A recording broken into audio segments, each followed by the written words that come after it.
Good morning, everybody. Welcome to London Station. Hope you're all doing well. Oh, my hair looks kind of silly today. I don't know. I thought I did something good, but I don't think I did. Anyway, hope you're all doing well. It's a nice Saturday morning. It is free RPG day. If you celebrate, go out there to your RPG store and pick up some cool stuff. I know at least they have a print of the, if I'm not mistaken, the Legend in the Mist intro comic. That is the intro pages to the core rulebook of Legend in the Mist. I believe they have just the comic. So I think I might need to go out and grab that. Of course, art done by a wonderful friend and wonderful artist, Alejandro Penal. So check that out if you are around for free RPG day. We're going to be taking a look today at a little game called A Witch's Pilgrimage. I just got, this came up on my Blue Sky feed the other day. I looked at it. And I said, you know what, that looks like fun and something that's fun we could do together on Saturday morning. What's up, Simon? We're going to play the game in an hour, but until then you can hang out. This game might be kind of quick and fast-paced. We might be able to get through a whole playthrough and learn the rules and everything in an hour. So you might get the full experience here. Happy to have you either way. If you are new to the channel, which may be the case because sometimes when I cover new things, people out there discover the channel. And for what that's worth, London Station is a community-focused coalition of friends, creative thinkers, and explorers. We do a lot of looking at RPGs. We do a little bit of video game actual playing. We've done solo TTRPG actual plays. We have a whole Astro Prisma campaign. There's a playlist for that. My playlist game is on point, so you can cruise through my playlist and you will see what the channel is all about at a glance. We also do topical chats. They just kind of tend to land on Sunday mornings often. I don't have one planned for tomorrow necessarily, unless something really strikes me, but those topical chats are really great for chat participation, coming in and discussing topics everywhere from last topic we did last week was death in RPGs, the concept of death, the mechanics of death, all the things to do with it. And what else? We've done romance, we've done violence and TTRPGs, everything like that. But again, like I mentioned, today we're going to look at A Witch's Pilgrimage by C.J. Tucker, and I've linked all their stuff all over the place, so it should be in the bio thing, and it should be on my Blue Sky posts. So check them out. This is going to be a kind of a fun, tactile RPG from what I've read so far. I'm going to put on some music today. Let me know if the music is too loud.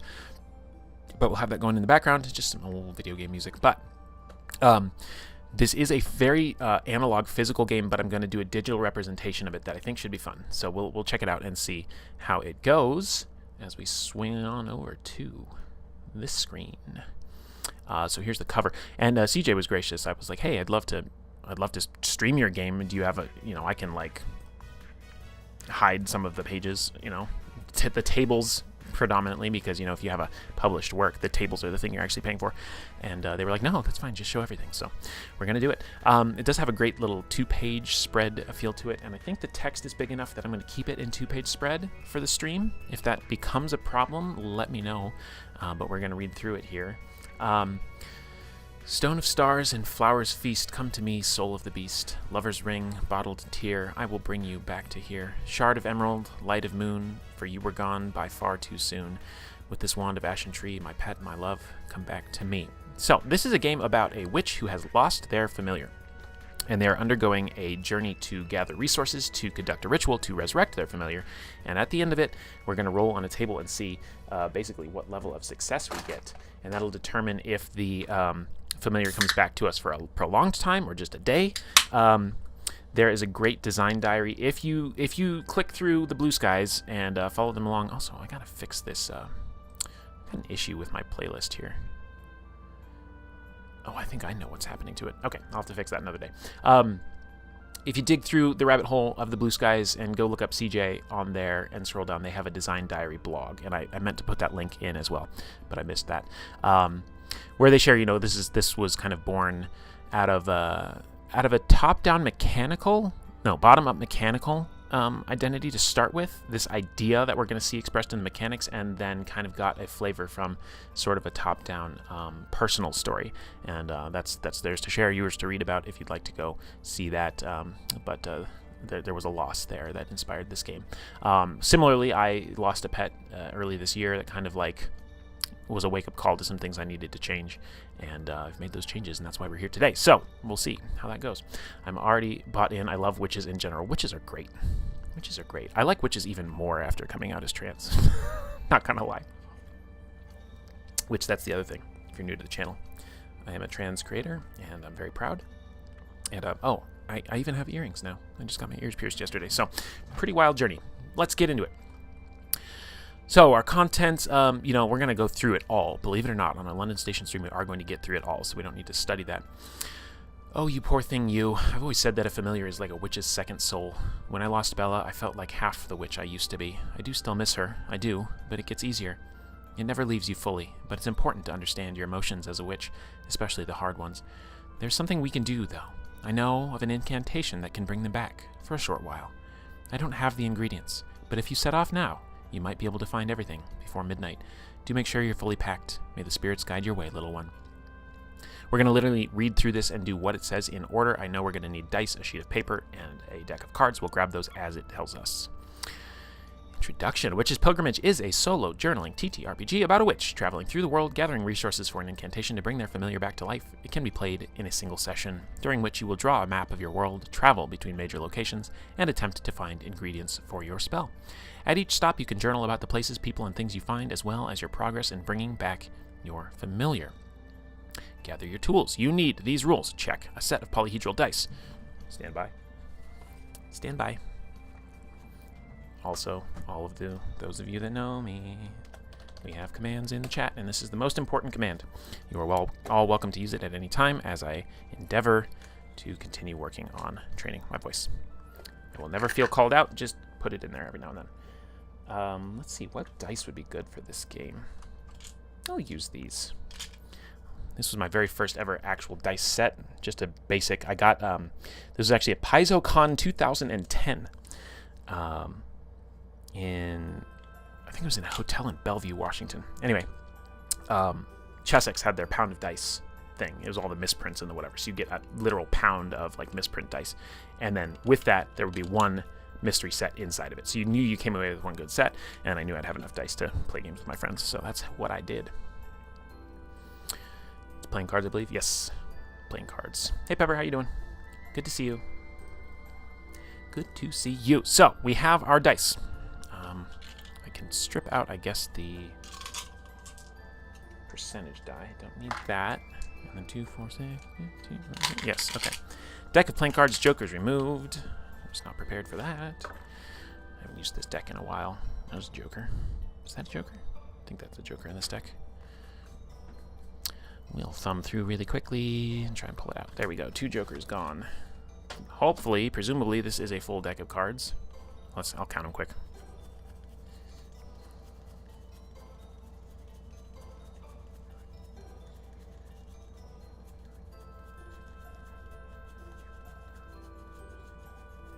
$52 cards.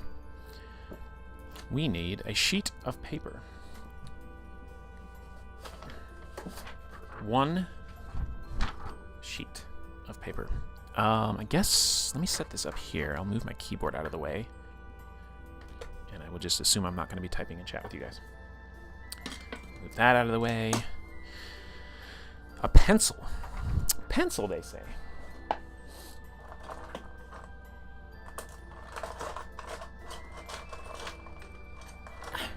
One pencil. And a token to represent your witch. I do not have a token. Should I use my vial of estradiol as my token? Probably not. Probably not.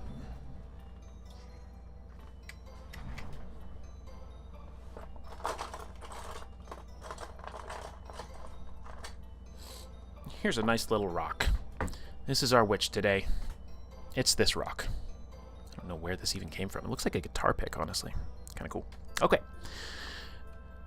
Moving on. A witch and their familiar. To begin, name and describe your witch and their familiar. Consider the following questions. How experienced are you at witchcraft? Who did you study the craft under? What is your familiar named after? How did you first meet them?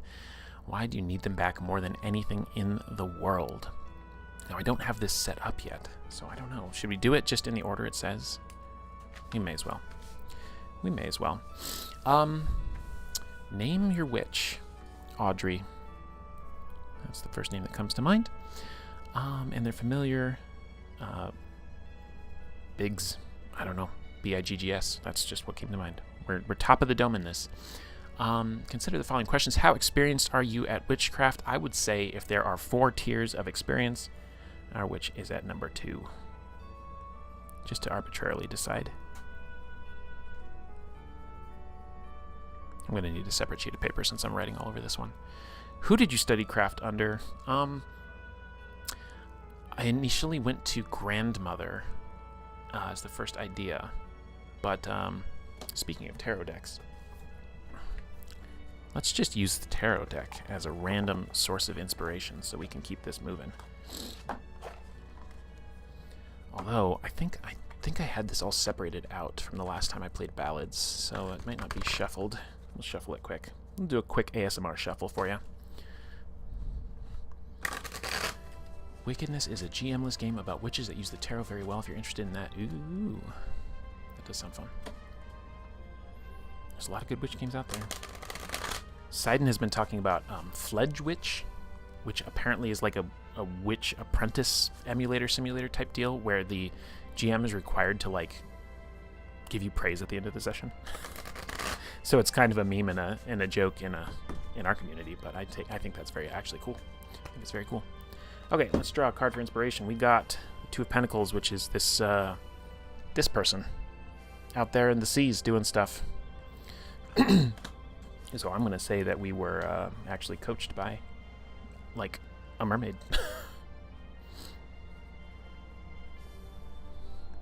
Why not? It's fun. What is your familiar named after? I think it would be cute if the familiar who's named Biggs is actually rather small. So just an ironic turn of the name.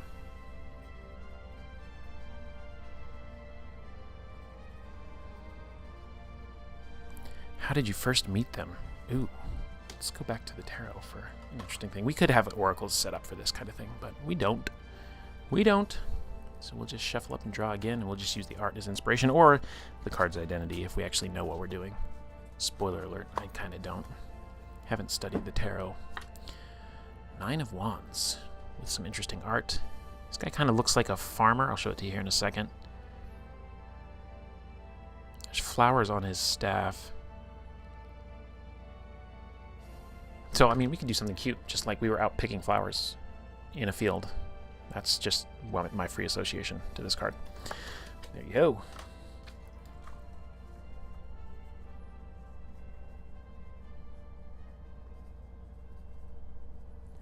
And what else? Why do you need them back more than anything in the world? There's the heavy one. Let's go back to the tarot. Again, with a journaling game, you know, you can spend your time, you can sit and think, and nobody's waiting on you when you're running a stream. You know, people might be like, get on with it. Get on with it. Do another shuffle.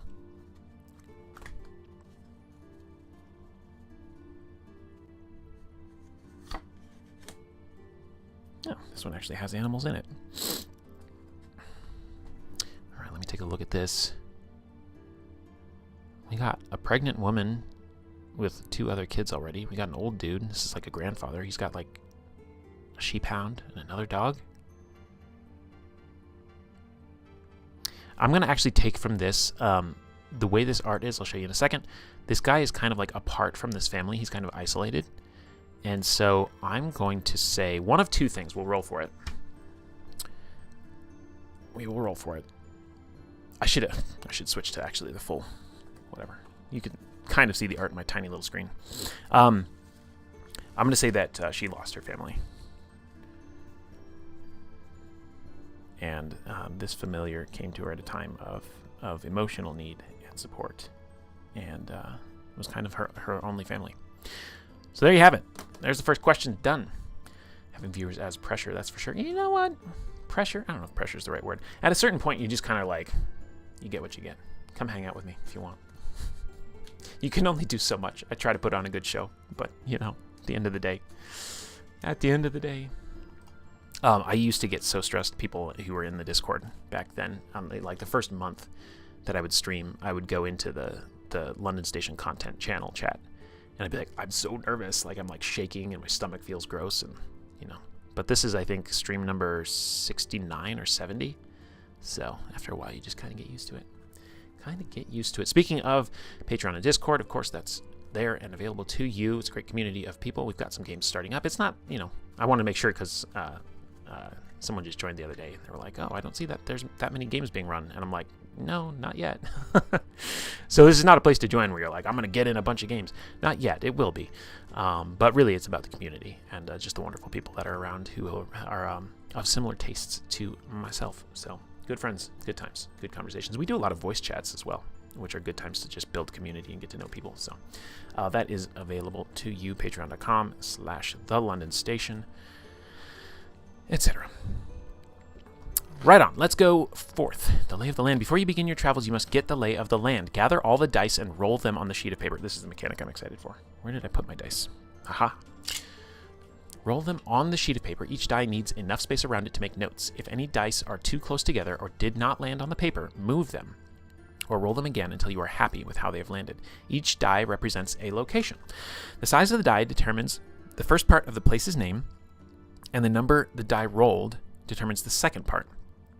Compare each die to the two tables and write the location's name near it.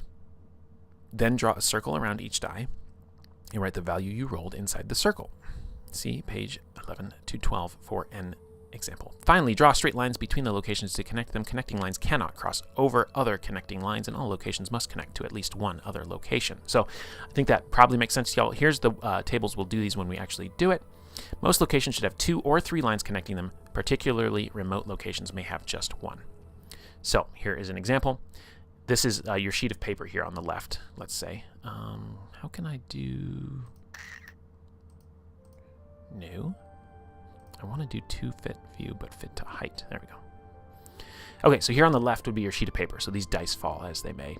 Here's your D4, your D6, your D8, 10, 12, and 20 with the numbers on them. And then you refer to the number and the die type to tell you what the place is on the tables. And then this would be you after having drawn it out, just with the numbers. So we're going to do that together.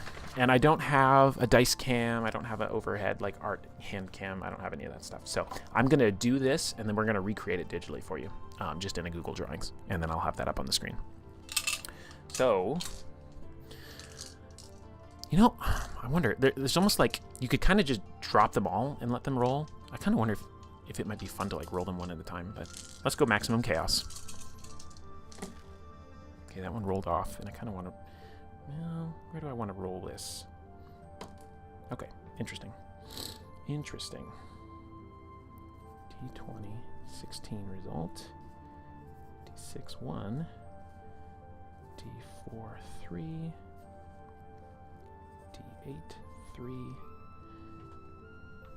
D10. I got a lot of low rolls, which means we're not going to actually see too much of the breadth of the tables. You'll see why in a second. Okay. So there we have it. I guess I can scoop the dice up now. I'm going to do it. Okay, dice have been scooped. And we'll make the connections together when I make the drawing. So, put that here. And we'll go into our digital workspace. Yeehaw. Okay. All right. Do this.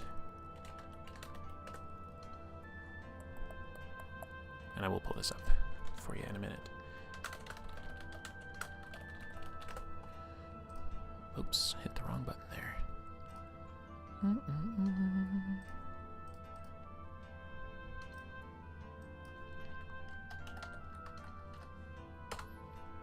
Set this to standard paper size. Set a background. No, we don't need a background.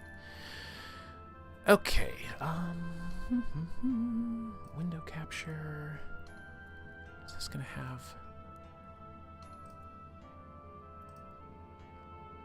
Okay, there you have it. There you have it. Okay, so I need to do some shapes here. We'll do a triangle for the D4. And I think I'll probably just put these all at, what size do I like? 1.5. No, I'll do 1 inch. That was about here. And this was a 3. Then, I don't think we have dodecahedrons in here. We can kind of approximate it. We'll call that our D20. This was a 16. What else have we got? The old D6 was down here. use a diamond for the D8, which was here. The 3 result. I'll zoom in on this better too. Realize it's not very visible. What's a good shape for a D10? I guess just a more squat diamond. Is there anything better?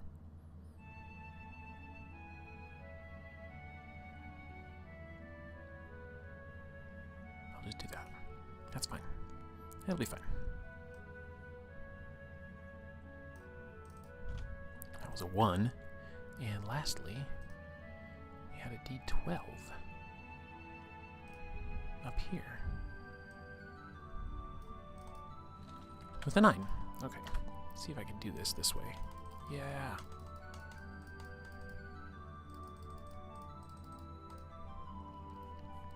All right, let's do some coloring to make it look like the book, because that's fun. And we'll throw down like a really dark... That's not gonna work. I want it to be more... Well, yeah, it'll work. It'll be fine. It'll be fine, guys. Stop stressing over it. Okay, let's draw some lines. Now, it did say that places should have 2 to 3. I don't think I want to go off with all of these to this one. If I wanted this 9 to be really remote, I could not connect it to this 3 here, but I think we will. I just think this probably makes sense. So we'll do that. Let's set our line color. This is going to go here for sure. This is going to go here. And this is going to go here. This is going to go here.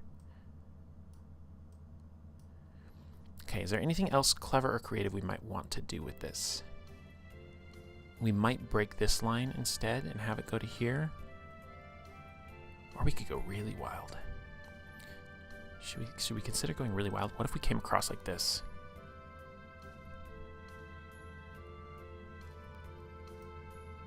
And took out this line, because they can't cross, right?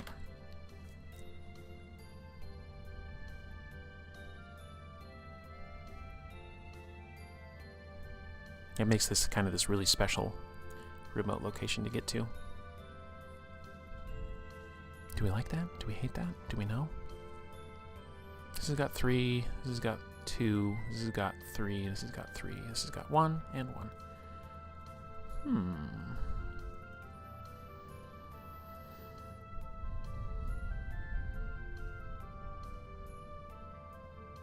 Let's do it. Let's send it. Let's send it just as it is. That's our map. Okay, now let's go back over to the PDF and continue reading. Oh, we've got to do our results too. So I'm actually going to... Does that work? I want to be able to see both of these. I need a third monitor, guys.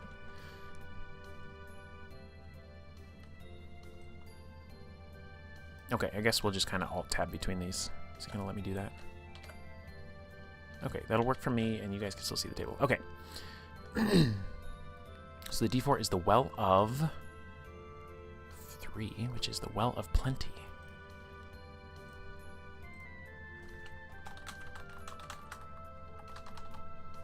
And I will change the text here in a minute.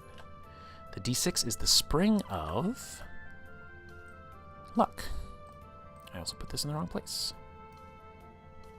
So let's do this now, actually. So that when we copy it,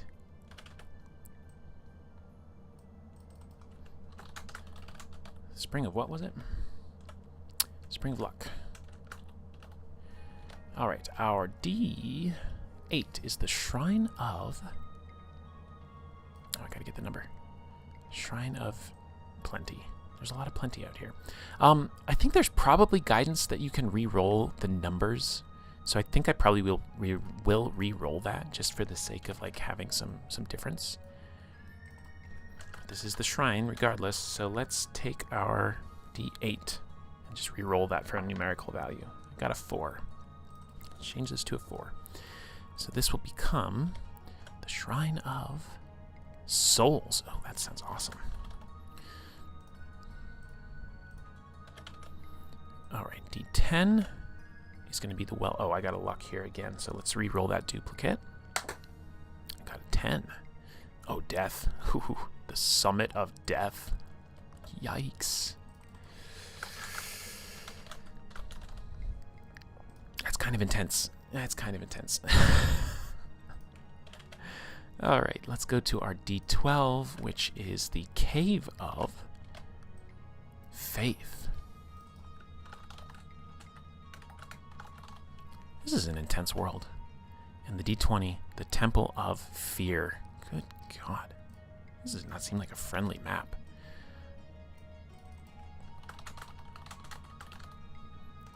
There you have it. Okay. Put this back up, and we'll continue reading. We have now built our map and our world. Your travels. You will be traveling between locations, attempting to find ingredients for your ritual. As you travel, time will pass. Time starts at 1600. Ooh, we have a clock.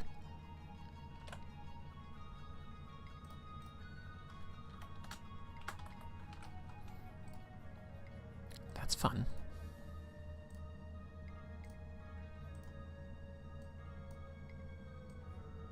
We'll track that here. Oh, sorry, you can't see what I'm doing. You'll see in a minute. Start at the location with the lowest number. Then perform the following steps in order. Survey the area, search for ingredients, travel onward, and progress time. So we have a play loop here. We're going to start at the location with the lowest number, which is going to be our D6. The Spring of Luck. I got to change that number too. Okay, so we will start here. Let's give ourselves a little token. Actually, how clever can I be with such little prep?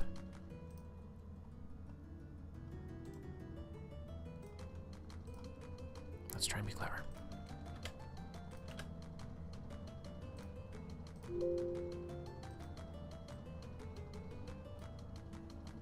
Oh, yeah.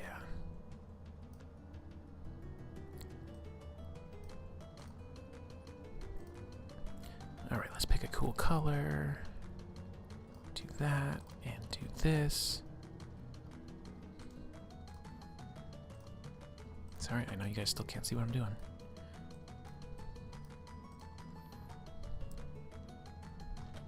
You'll see. You'll see in a minute. Okay, step 1. Survey the area. If you have not already surveyed at this location, draw 3 cards. That's going to be from our normal deck of cards. The tarot actually has nothing to do with this game. We just did that for some inspiration to get started. Consult table 3 to get a 1-word prompt for each card and write them near the location. These prompts might describe the place itself, the environment, someone or something you meet there, or the ingredient you are looking for. Consider the following questions. What does the location look, smell, and sound like? Who regularly visits this location? Is anyone there when you arrive? What myths surround this location? Does anything there remind you of your familiar? Does anyone help or hinder your search? Use the optional tables beginning on page 17 for additional inspiration for characters and ingredients.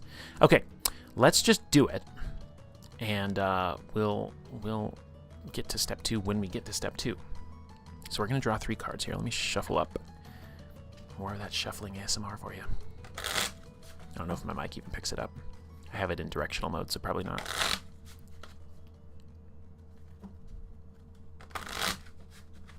Okay, 1, 2, 3. We got Ace of Spades, King of Hearts, and 5 of Diamonds. Not bad. Those seem high and good. Although it's really just for a prompt table.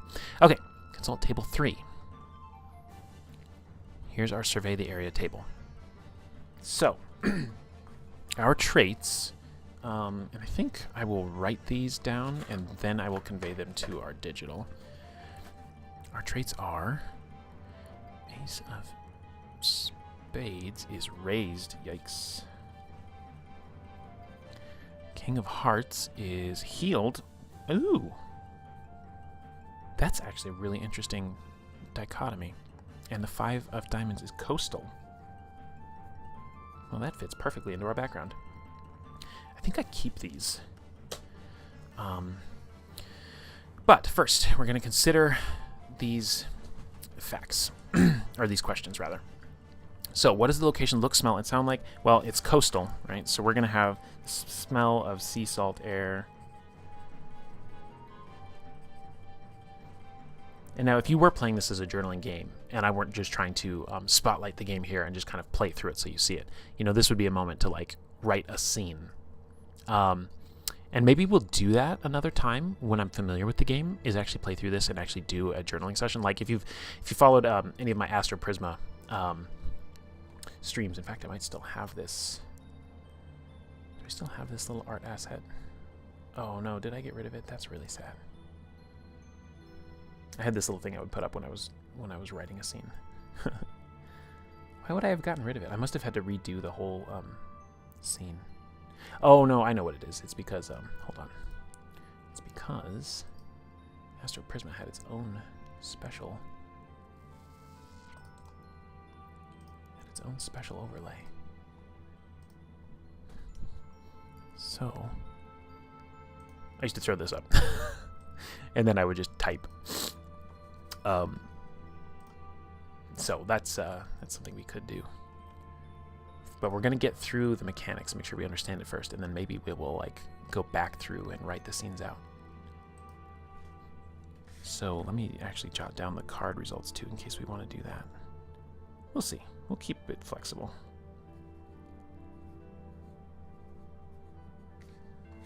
We will keep it flexible. All right, so what does the location look, smell, and sound like? So it's coastal, so we have waves crashing, probably seagulls in the air.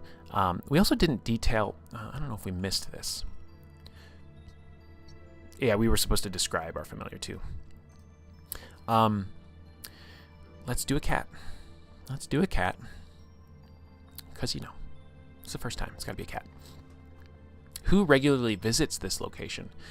I'm picturing these kind of like cliff faces over the water below. And this is what? This is the Spring of Luck. So, yeah, it's very interesting. I'm picturing like this cliff face where there's like crashing waves below, but then as you come down like the slope, there's an area that kind of gets to like this lowland area that's maybe almost like a brackish spring. So it's a fresh saltwater mix spring, which makes for really interesting like wildlife in there. I'm not a marine biologist. Zach, someday when you come back through, if you're not here right now, give me cool marine biology facts. What myths surround this location? I would say there's going to be some myth about maybe like the spring was corrupted, right? But it's actually just like a scientific thing. It's just brackish water. But like there's probably this myth that it was corrupted by somebody's like jealousy or something like that. We do have the raised and healed. So raised meaning that there have been buildings that were destructed here, but also the prompts don't all necessarily describe the place. They could describe someone or something. So I think I'm going to use that as an abstract, and I think I'm going to say that there was a king or something that was betrayed here.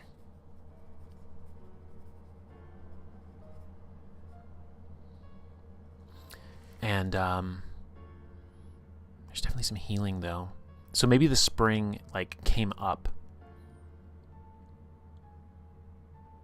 and maybe there's some like unique flowers that bloom around it.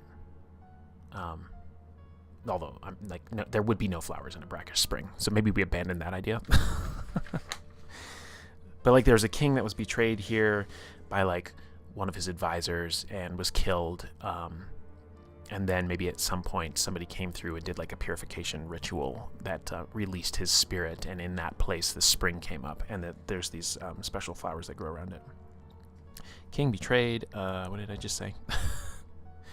By advisor. We had a purification ritual. And we have these new flowers that I kind of picture as like this vibrant violet flower.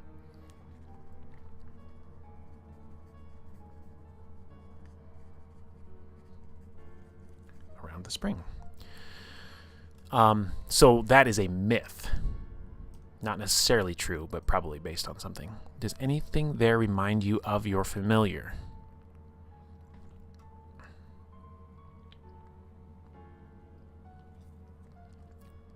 Well, we did say, didn't we, that we met our familiar picking flowers in a field. So yeah, that's going to be the reminder of the familiar. Does anyone help or hinder your search? Oh, and then, okay, there's optional tables on 17 for characters and ingredients. Let's go to page 17 really quick.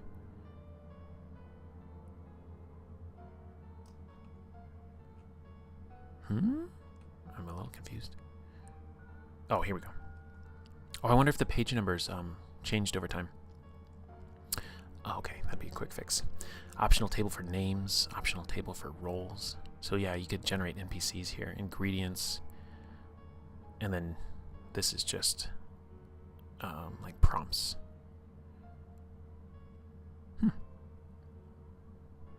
So my first question, and this is how I would run it in Astro Prisma, it would be to roll a d6 on that oracle. And that oracle went from 1 to 6. No and, no but, yes, yes, and. That's kind of a common d6 quick oracle resolution. So we're going to do that, and I'm just going to say, is there anybody here? And the answer is yes, but. They are here, but they are, like, I'll say they're, like, skittish, and they're avoiding us. Like, they're off in, like, the underbrush. And when we try to approach them, they just, like, run away. And let's get something fun. Maybe, perhaps... Let's take this optional table for roles here, just to get some idea of what this person might be like. Whoa.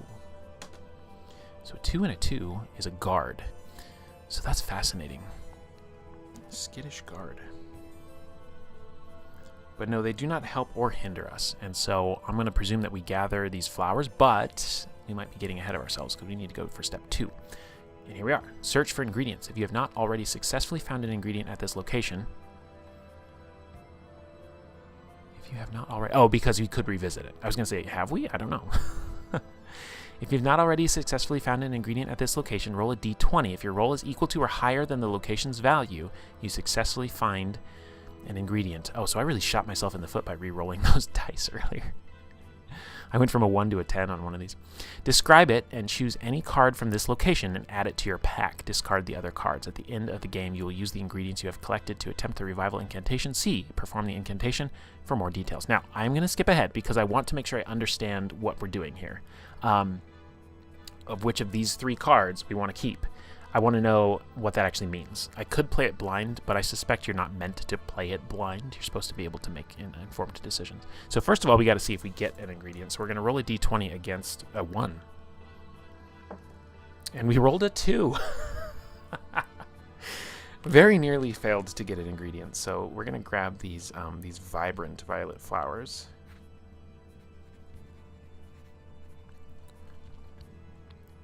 And let's pick a card to keep. Page 19, which I think the page numbers did need to get updated, but that's okay. Okay, that's right.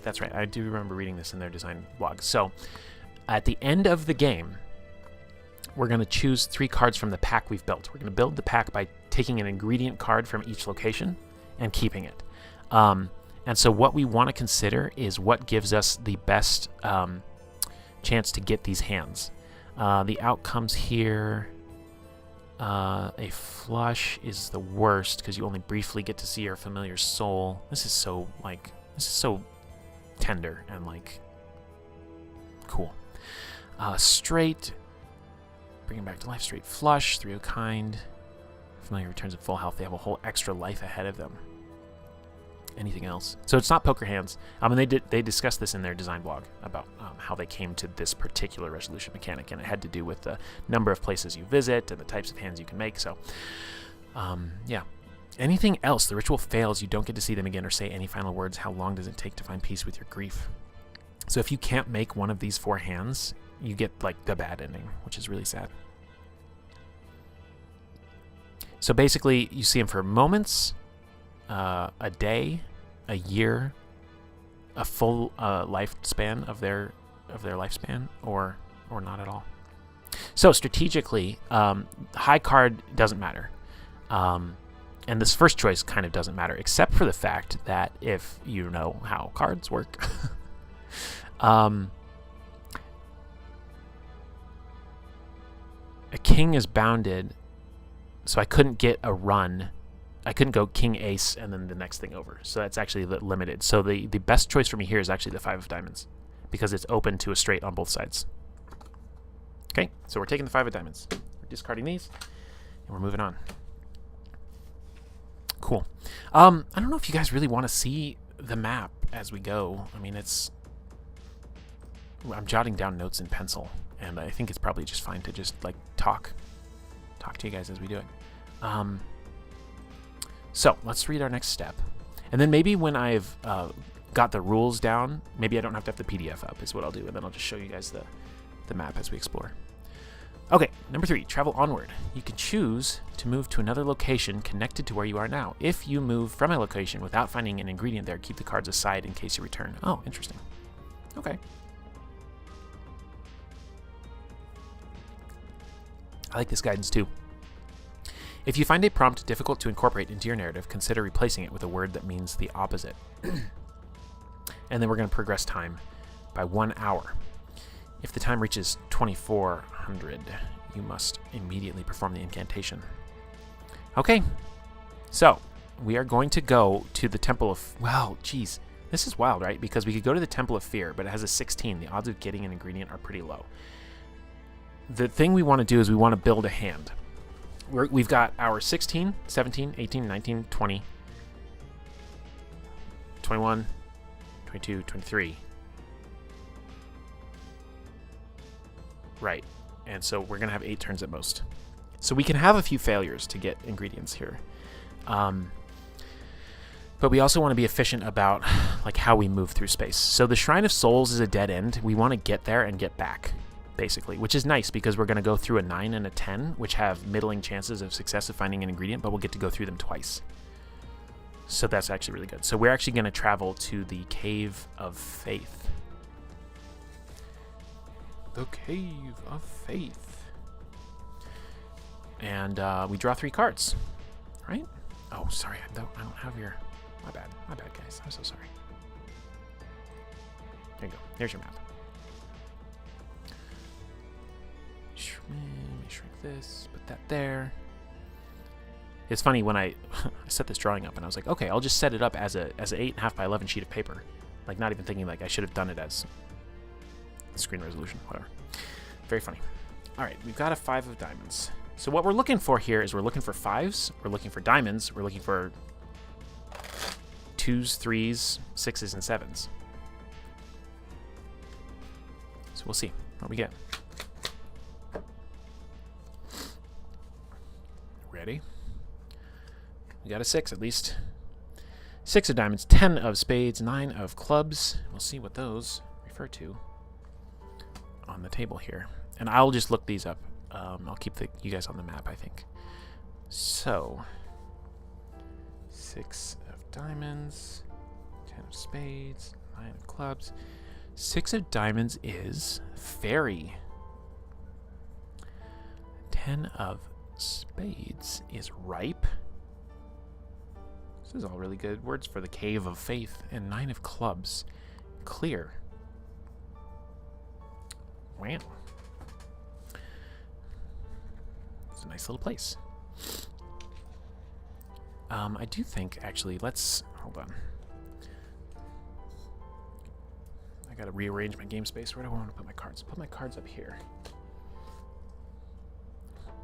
This here. And we'll do this.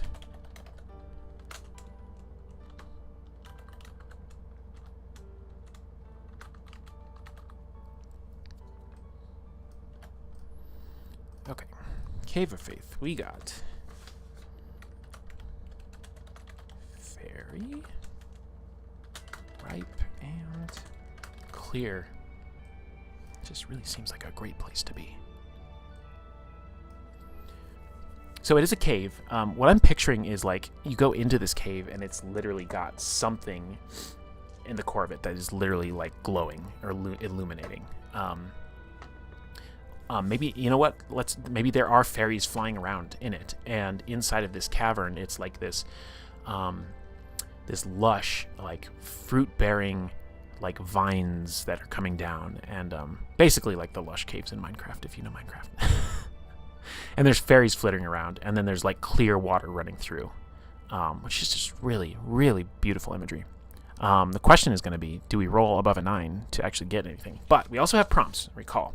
So as you're journaling this game, you're going to always, every time you survey the area, you grab the cards and then you say, what does it look, smell, and sound like? We just did that. Who regularly visits this location? Wouldn't it be interesting if somebody did regularly visit this location? I don't think there would be, based off of how we've described it. But it is the Cave of Faith, so this might be like something that is like a religious visit sort of a thing. But maybe, because we have a shrine, so maybe this is like more of a pagan, naturally, more of a pagan ritualistic location. And maybe it has sort of like energetic properties. What myths surround this location? Definitely that it's the portal to the First World, or whatever you want to call it. Feywild in 5e, First World in Pathfinder. I don't know if there's other names for the world of the Fey. Probably out there. Probably lots. Does anything here remind you of your familiar?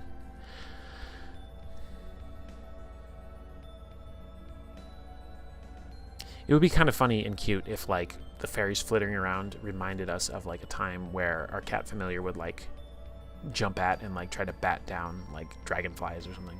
Even though dragonflies are awesome, you should not let your cat eat them. They are very good critters. But that could be a little reminder. And then, does anyone help or hinder your search? I'm going to say there are fairies here and that they can talk with us. And I would say, why would they be hindering our search? I don't know. Let's ask the old D6 Oracle. We'll see. There's a 6. And I didn't specify which question I was going to ask, but I was going to ask, do they hinder? So that is a yes and to do they hinder. And we're going to say that, like, you're not supposed to take things from this place, right? Like, it's this pristine, like, fairy place between places almost, and you're not supposed to take anything from it. But I would say that the ingredient that we're looking for, and again, the keywords can describe the environment or the ingredient. I'm getting, like, a mushroom picture because I'm thinking of fairy rings, right? So I'm picturing this, like, pure, like, white mushroom that, like, if you take it, it kind of, like, breaks the circle, and so they really don't want you to take that. I'm gonna have to leave, but this looks right up my alley. Yeah, check it out. I tried to go to the itch page just before the stream, and there was, like, a Cloudflare error, so it wasn't going there. But it's there on itch. They have it available for $8. I think it's a nice little cozy afternoon. Like a third of the price of going to a movie these days. But thanks for dropping in. I appreciate you being here. So yeah, the fairies do not want us to take that, and we're rolling the d20 to basically see if we can snag one of these mushrooms and get out of here. And we rolled an 18, which means we do get it because we're trying to beat a 9. So we get to take our choice of a 6, 10, or a 9. Now, the other thing is, this is cool, the 6 is diamonds, and we have the 5 of diamonds already. So we're taking the 6 of diamonds, clearly. That is actually really, really lucky start for us, because that's our hand so far for our ritual. Suited, which means we already almost have a flush, which means we're already going to not get the bad result, and possibly straight flush as well, I think was one of the options. I warmly recommend you check out Wickedness by trans author M. Veselak as well. It's a wonderful game about finding yourself in a sometimes hostile world. I will write it down right now. Wickedness. M. Veselak. Thank you for the recommendation. I will look that up, throw it in our TTRPG channel on the Discord, and see if other people have experience with it too. That'll be fun. That will be fun. Now again, I will reiterate, if you are playing this on your own and you don't have people on an online audience waiting for you, take the time, maybe even, like, you know what would be really fun? Would be to play this game over the course of days, and you only do one phase each day. Just so you can let it, like, sit with you and then, like, write a journal entry once a night. Maybe that's what I'll do. Maybe I'll do that for our Discord community, and I'll just start a post in the play-by-post sandbox, journaling sandbox, and I'll just do one a day. That would be really fun. That would be really fun. But we have succeeded. which is great. Now let's review this again to make sure we didn't forget anything. We need to progress time, which I didn't do the first time. So this is 1700. It's now going to be 1800 when we move on to the Summit of Death. The Summit of Death. And, you know, we do have those extra oracles in the book, the inspiration tables we haven't really used yet, and that's okay. If the inspiration comes to you, you don't have to consult an oracle. And some might say, well, I choose to consult an oracle because I don't want my biases slipping in, but like, whatever. I mean, it's a tropey game, right? You're a witch, you have a familiar, you're visiting places called the Cave of Faith. Like, just let it ride. Let it ride. All right, 3 cards from the top. 1, 2, 3.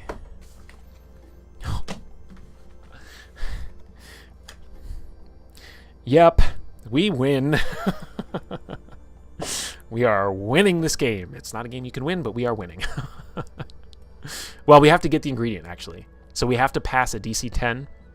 And I should double check. Do I have to meet or beat? Search for ingredients. Equal to or higher. So it's meet or beat. So it is like a normal difficulty class in many of your favorite RPGs. So we have actually a 75% chance of walking away with this because we're going to get to roll twice. We're going to get to roll once now and once when we come back through. But let's see what interesting things come up from the card table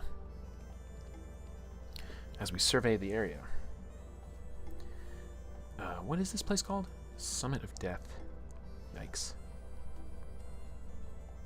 I could take that to mean a lot of things. King of Spades is gilded.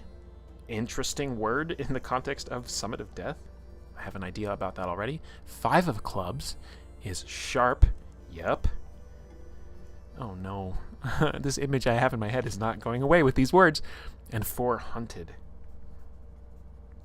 All right, so here's the story that's coming to me in my mind. Because again, remember these questions they ask us, are there myths about this place? And I feel like there's some sort of like literal gold, even though whatever, maybe gold doesn't form at peaks. Okay, just forget about it. Just don't overthink it. But I'm picturing that there's like something desirable, golden, platinum veins of like precious material in these razor sharp rocks that people go after, and there are so many deaths. This place claims so many people who are trying to like mine out this resource from these dangerous, precarious places. And so yeah, they fall to their death, and it's not a great place. The one word I haven't accounted for yet is hunted, and I think I want to take that to think about our ingredient. I don't have a super strong idea of it right now, so I'm going to go back to our optional tables. So that's NPC stuff. Ingredients. Here we go. So here's a. Oh, I love one of these. One of these words is feminine. I love it. Masculine's here too, but you know, whatever. Oh, I almost got feminine. Fresh.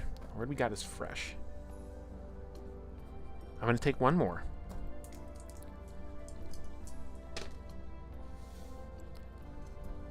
And we got praised. Okay, so I'm getting some sort of like, you know what? Here, let's revise this. Now that we know what the ingredient is. I don't think that this is like a mineral that they're mining or an ore. I think what they're actually looking for is some like precious ingredient for food.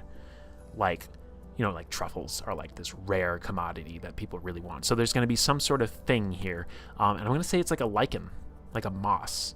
Well, lichen is not moss, but you know what I mean. That like only grows at like the highest elevations, and so it's really precarious to get to, and it has this golden like hue. Like I want it to be sort of this mix of like, I don't know where y'all live, but when I was in Washington anyway, you'd have lichen that would grow on the north side of the trees, right? Because that's how nature works, and the sun and the rotation of the earth. But I kind of want it to be this mix of that kind of sage color that a lot of lichens have, that is sort of prismatic into a green, but also has like when the light hits it, which is interesting. And maybe that adds to the magic of this, because I was just realizing if the light hits it, it probably is not where it's going to grow. But this stuff does. So it grows in the light for whatever reason. And when the light hits it, it has this golden shimmer to it. So we will call that... sorry, I'm writing down another note. We will call that like our gilded lichen. Sound good? Is there anybody here who visits here often? Explorers who are trying to harvest this stuff? Yes. I don't think we're going to run into anybody. This seems like a remote location. So here comes the D20. We're trying to beat a 10. We got a 19. So we basically have this game locked up. We're taking the 4 of diamonds. And CJ, I'm sorry I broke your game, but you know, we could do the ritual right now. We could do it right now. Luck is with us today. Ooh, battle music. I gotta strike this from the playlist. It's not a bad song, but I'm trying to keep the battle music out of this playlist. Okay. It's going well. This is cool, though. As far as, like, the world building that we've done so far, we have this, like, spring where a king was betrayed by an advisor, mythologically. And somebody at some point did a purification ritual, and a spring came up in its place, and there's these vibrant flowers around it by the coast where there's some cliffs. And it's really cool. And then we've got the Cave of Faith, which is this luminous, fairy infused place that's maybe not a portal to another realm, that has these clear waters that run underneath, and mushrooms of all sorts of interesting sizes and shapes, colors. And then we've got the Summit of Death with this lichen that cooks and business people, I suppose, opportunists go for this golden lichen to try and do what they do. Okay? Seems pretty cool to me as far as world building goes, right? And you could take this and you could actually draw, you know, like here's the coast, and then maybe it goes off this way. So maybe this is a bay down here, and then you got the summit here in the cave, right? So maybe there's a mountain range that cuts through here, and we've got a shrine. For some reason, this would be fascinating as far as maps. It would be like, why is it so hard to get to this shrine? Well, this shrine is probably still up in the mountains then, right? So the only way to get to it is to go up into the mountains and come up to here. So this has got to be like a really sharp drop off down to this path that you take. Are we having fun yet? I'm having fun. So this is, we increment the clock and we move. Let's also, sorry, I got to reposition my keyboard again.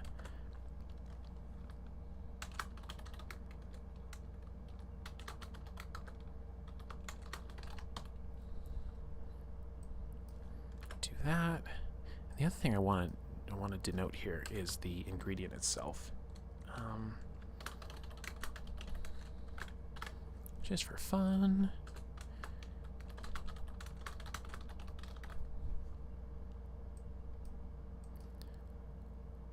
Is anybody an actual mushroom knowledge person?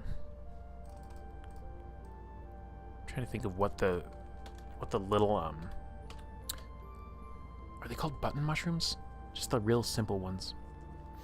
That's kind of what I'm picturing for those. What did we get from here again? We got vibrant violet flower.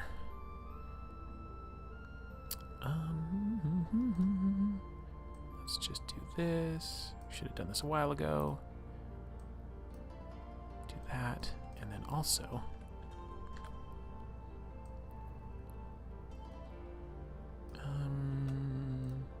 bear with me. Just doing some production work. There, now when we zoom in, you'll have the whole. There. Okay. So it's 1900. We're at the Shrine of Souls. We're drawing 3 cards. I'm gonna shuffle again. I mean, we can't get a much better hand. So the decision-making part of the game is kind of over, right? Like, let's verify that. What are the hands that we can get? Straight flush. Oh, straight flush is not the best hand. Oh, guys. So we've locked in. We've locked in with the ritual that they will have a year of life. But if we get to 3 of a kind, they can have their entire lifespan ahead of them. And really fascinating, by the way, in their design blog. They were writing about how this was, you know, you can see it right here. I'll show you. This is a tribute to their pet. And I guess I should show it to you on screen. Would be even better. Ta-da. There you go. There's the tribute. As they were designing the game and they thought about the outcomes, that this idea of the familiar returning in full health with a whole extra life ahead of them actually kind of didn't seem right to them as they were writing this. So they were like, it's almost too good of an outcome, because there's something to be said for like actually processing and grieving and moving on. rather than sort of what can become this denial, this refusal of the natural flow of life. Anyway, game makes you ask cool questions of yourself. 3 cards off the top. We're looking for 4s, 5s, and 6s, ideally, if we want to have the best outcome. We did not get one. We did get 2 jacks, though, and a 3. Now, you do get to, this is the other interesting thing, you get to choose.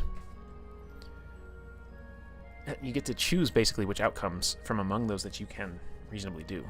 So you could say, like, you know, as my witch went on this journey and met these people, met these fairies, met these whatever, you know, like, presumably maybe our witch actually has some, like,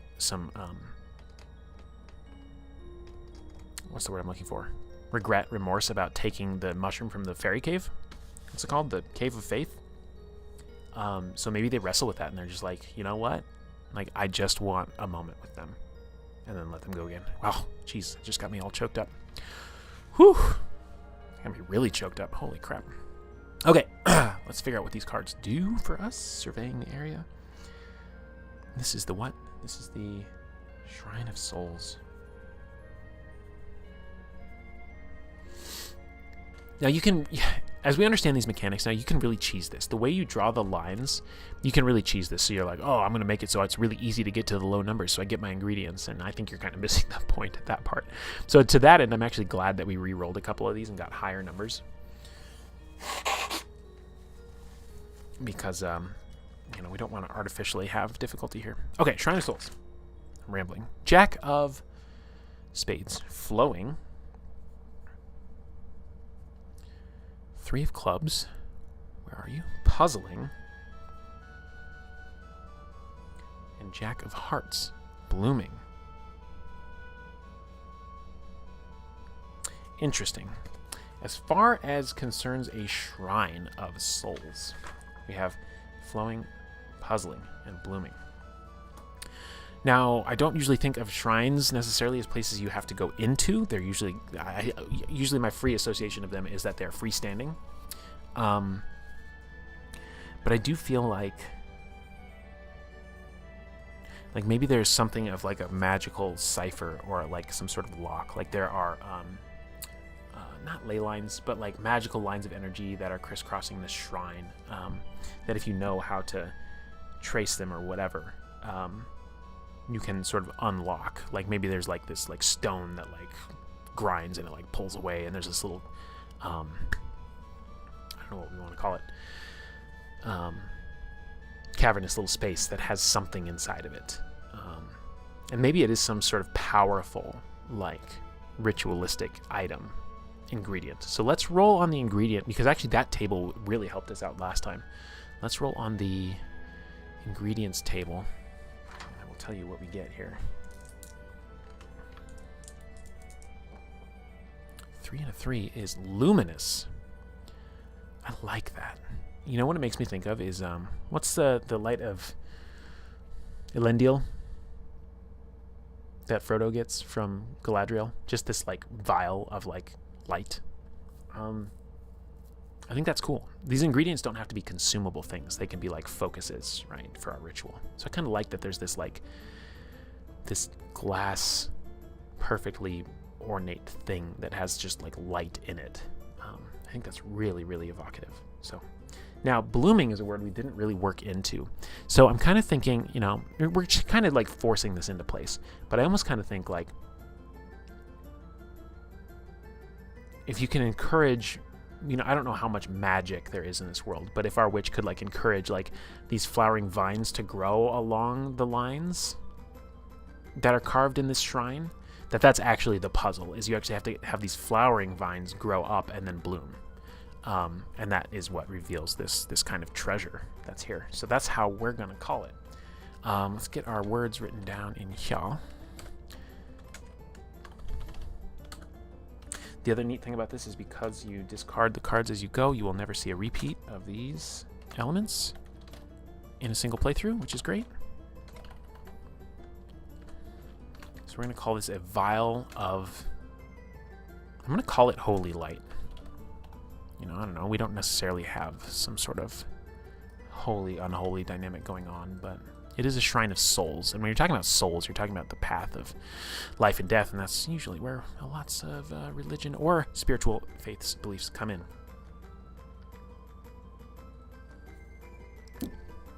All right. The only thing that's left is the D20. We got to beat a 4. We got a 10. So we get to keep a 3 or 2 jacks. Now, there's only 2 cards left for us. So it really doesn't matter. Actually, it does matter.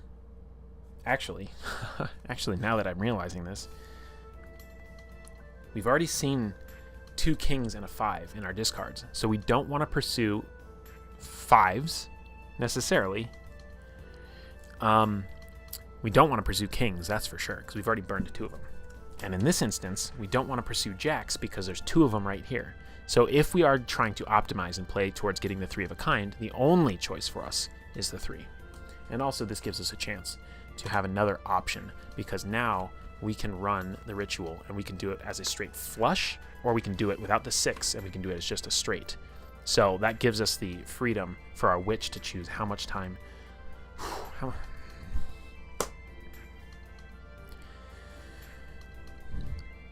how much time they want. Okay, so we were at 1600, 17, 18, 19. We're going to go 20, 21, 22. We're traveling back through. Of course, you could journal out this travel here. So we are going to be able to actually visit all of the sites. The Well of Plenty, we have a good chance of getting an ingredient here as well.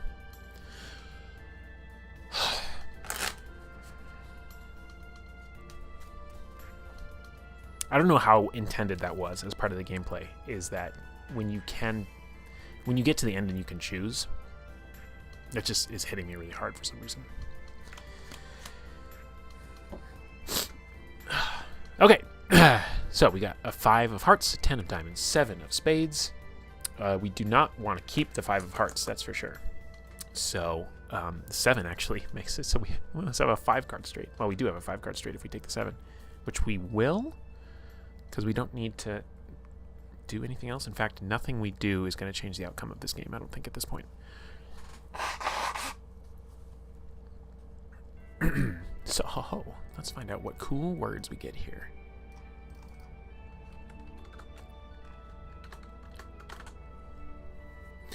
And I don't know, I think the song I would love to play off of this playlist, I think, is not going to be accessible to us because it's on a networked device that's not turned on right now, unfortunately. All right, let's look at our cards here and figure out what we've got going for us. Hope you guys are enjoying this. The Well of Plenty. 5 of Hearts is surrounded.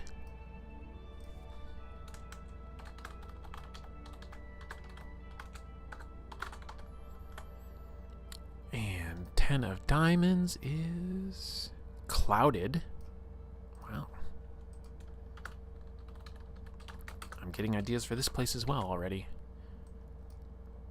Like a really ironic twist to this place that I think is going to be really fascinating to explore. And tall. We're going to consider that to mean deep, because it's a well. We're going to need to roll for some ingredients here, but here's the vision I have of this place.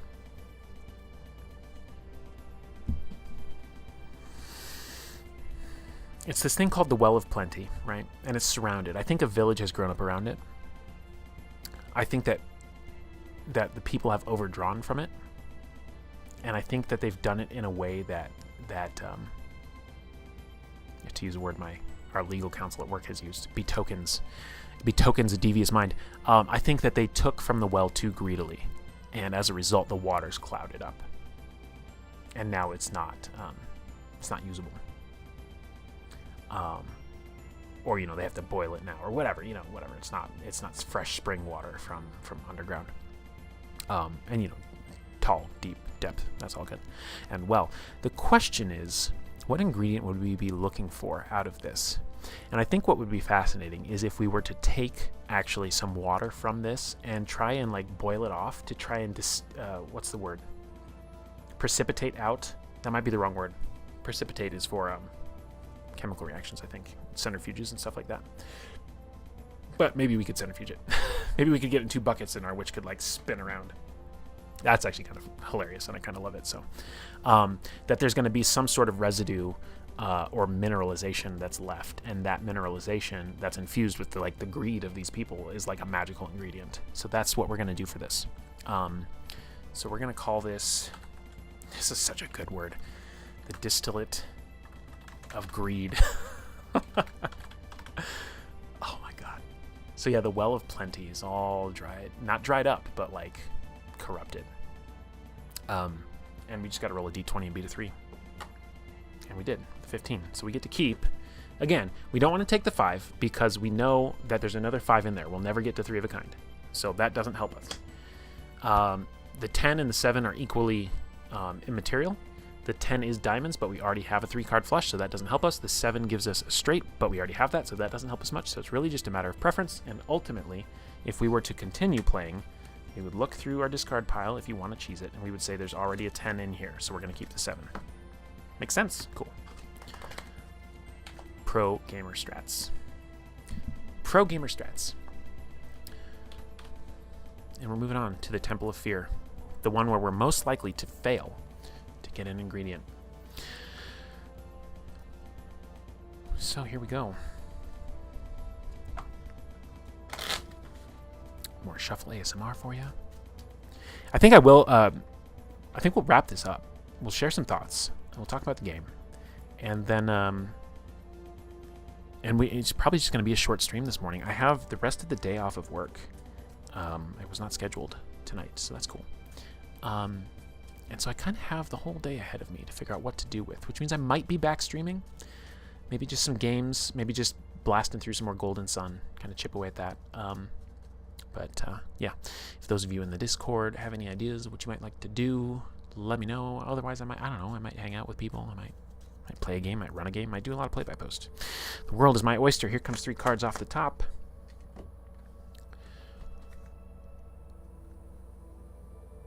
Oh, that's beautiful.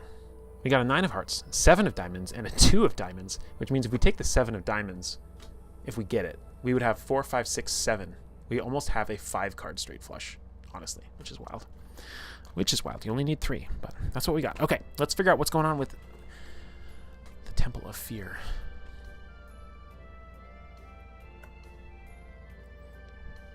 Okay, sorry, my head's kind of turning off on me. Wooded and fearful and glassy. Oh, I love this.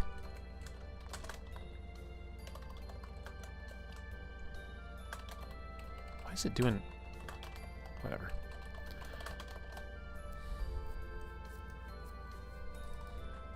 Okay, so the Temple of Fear, wooded. So the temple itself is deep in a forest of some sort. Fearful, it's ominous. So we're gonna go like Fangorn Forest, really overgrown, looming, dark. Light doesn't penetrate down into the underbow. And glassy, I think, is a really fascinating one. I kind of have this image of like petrified wood. Like this is a petrified forest. So maybe over time, I don't know. How do forests petrify? Like they get completely like flooded, right? And they petrify while underwater.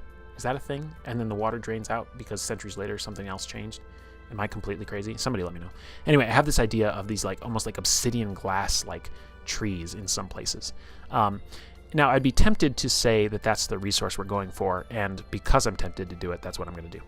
I was going to talk myself out of it, and I was like, no, it's actually kind of badass to try and it would be hard to collect, and we have to beat a 16, so I kind of love it, that our witch is trying to like literally chip away this like glassy obsidian petrified tree material from the Temple of Fear. We don't even need to get to the temple necessarily, it's just the location, but it's really about harvesting it from these petrified trees. And probably searching for a long time to try to find somewhere that there's even like a loose enough portion of it, like a knot that had grown out or something, so that you could try and like knock it off or something like that. But where it's like anchored to the tree has to still be like soft wood kind of a thing. So it's like it's more of a matter of just like finding somewhere you can actually reasonably get it out. And let's say you also have to like grind it into a powder, because why not? Why not? So that's going to be our ingredient.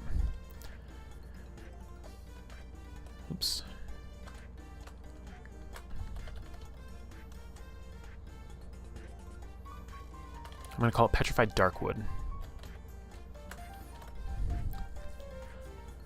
So far, we have the vibrant violet flower, the fairy ring mushroom, the gilded lichen, the vial of holy light, the distillate of greed, and we are going to see if we're going to come away with the Petrified Darkwood.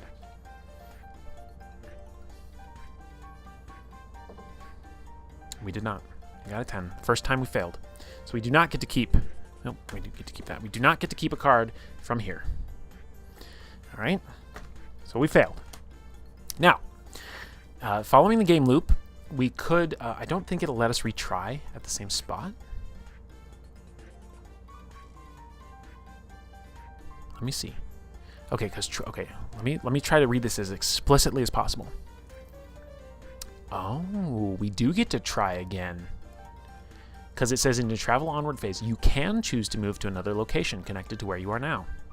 If you move from a location without finding an ingredient there, keep the cards aside. But we're not going to move. We're going to stay here. We're going to replay the game loop.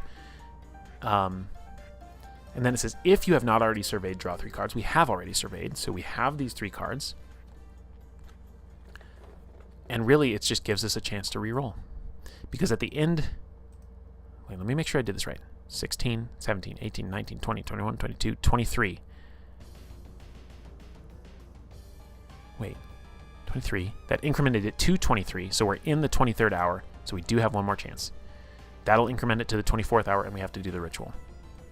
We could do it first, but, you know, why not get the Petrified Darkwood? It's cool. So here we go. Chance of beating a DC 16. Let me get this battle music off this playlist.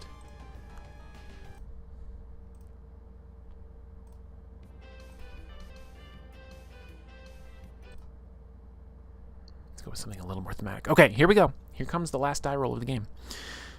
No, it needs to stay on the desk. It's a 12. It's still a fail. The clock increments to 24, and we have to do our ritual. Now, here's the heartbreaking choice. Here's the heartbreaking choice, gang. Let me pull up this the thing. Boom. There you go. Here we go. Choose 3 cards from your pack to form your hand. The quality of your hand determines the success of your incantation. We have a couple options here. Speak the magic words and consult table 4 for the results. Can we do a flush? Yes, we can.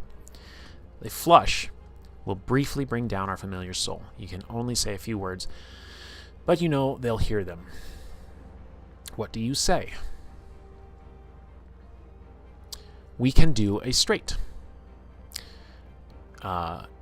We can bring our familiar back to life, but it is only fleeting. You have 1 more day to spend with them. What do you do? We can do a straight flush. Your familiar returns, but only for so long. You think they have another year or so left. What do you do with them that you always regretted missing out on? We cannot do 3 of a kind, which would give them a full lifespan back. And we could choose to completely flub this. And we could choose a hand that is none of the above. The ritual will fail, and we won't get to see them again or say any final words. So, our character, and we as the player, have this horrible choice to make. You might think, well, it's a game about recovering your familiar. Why don't you just choose the best option? But, you know, this is a game about emulating loss. And as much as we're playing a character through it, this is going to be rough, guys. I'm sorry.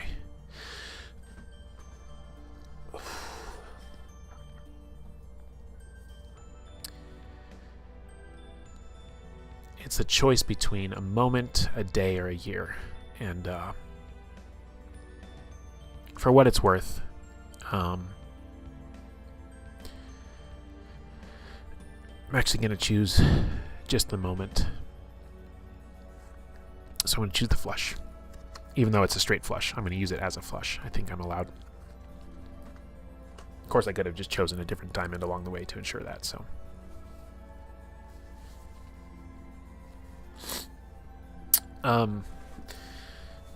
There's just something to this game and this story about you're pursuing what you've lost. You're trying to make peace with it. And I think this is really elegant design that it's asking you these reflecting questions as you go through, and then you realize that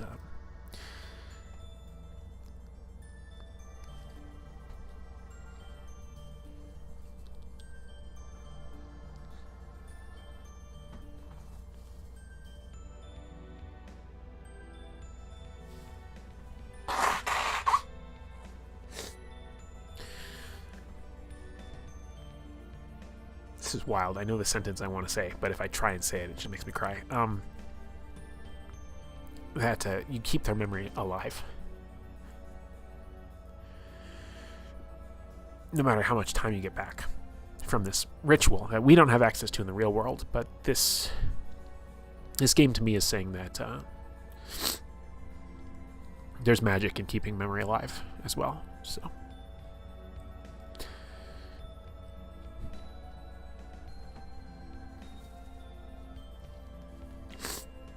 I'm going to, on my own, I'm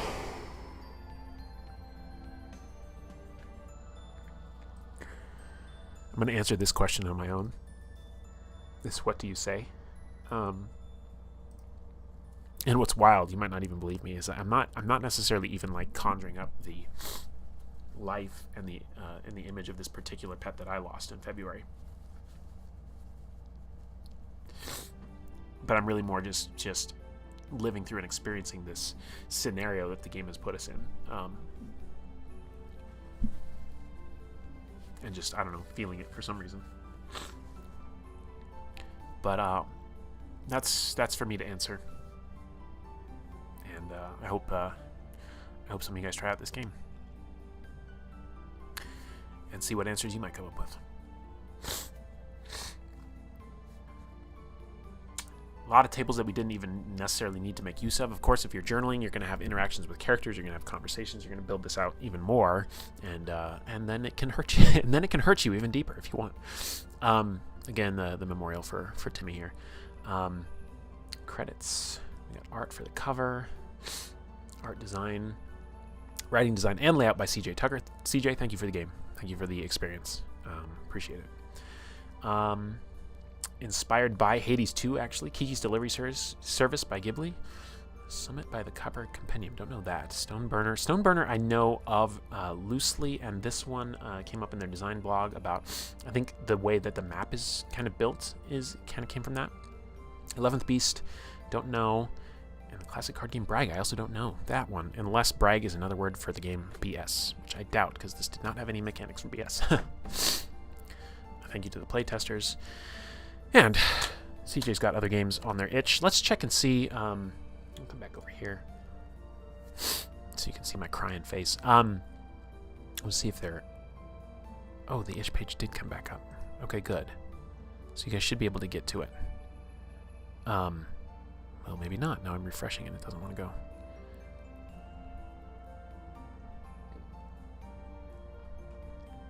In any case, really enjoyed it. Really enjoyed the time that we got to spend together today and go through this game, and a lot of cool little mechanics, you know, the analog of making the map. And I think it would be really fun actually to do like one survey per day, and you might even reconfigure this and say, you know, rather than it counting up as an hour clock as you approach the ritual, then maybe you just change that and you say it's actually a day. And after 8 days, or, you know, figure out the math, recount it. I think it was 8. But after 8 days, you know, the ritual won't be able to be completed because the loss will have been complete. But it might be neat, you know. Heavy. I guess the challenge for me would be to try and play this and not have it be heavy, but... yeah. Wild. Wild experience. You know, some games are... Sometimes games are what you bring to them, but sometimes the games meet you halfway.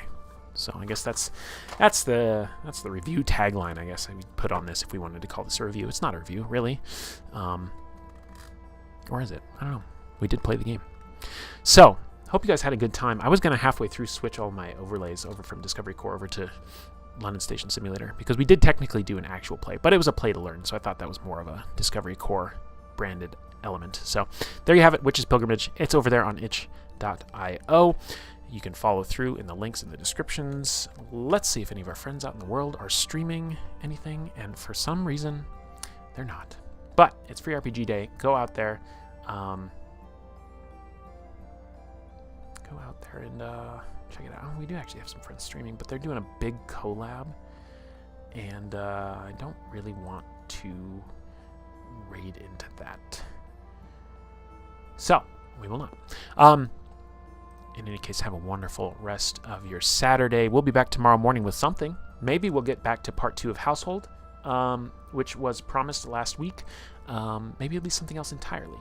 But I hope you have a great rest of your Saturday. Get out there for Free RPG Day. Why not? What can it hurt?